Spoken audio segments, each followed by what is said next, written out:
The Utah Jazz. Um, Talk about a complete overhaul.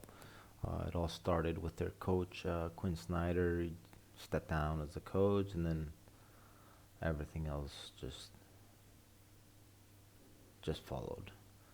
Uh, First, let's look at the players they lost.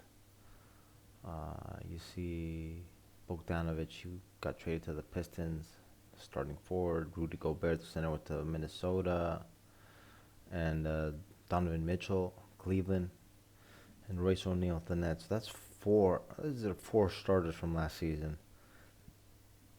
right here, and they, replaced them with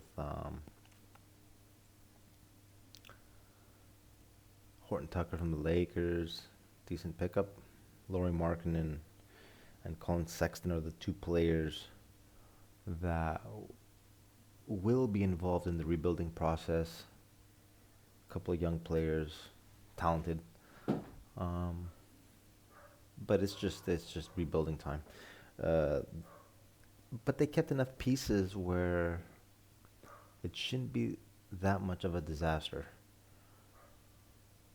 Um,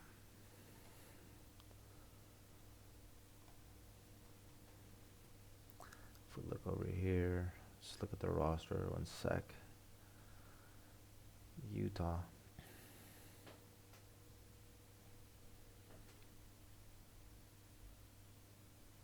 It's just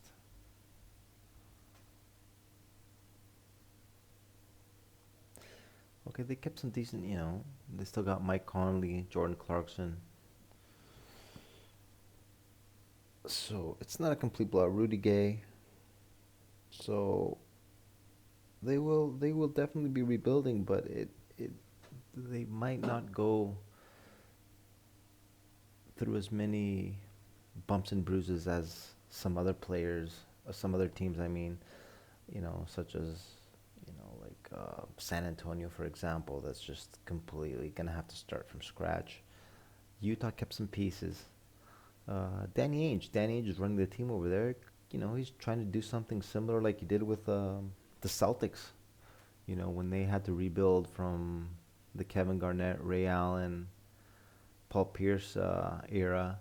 They didn't blow it up completely. They stayed relevant, and then came back up again. So it looks like Danny Ainge is trying to pull something similar off over here, and he does have the pieces to keep the team afloat, and a few additions within the next year or so, they could be right back up there. So this year will be tough, but it won't be a complete disaster. That's Utah. I don't see them making the playoffs, and who knows if they're close to number 10, they might, you know, try to tank it, drop down here, and maybe have a long shot at a good draft pick next year.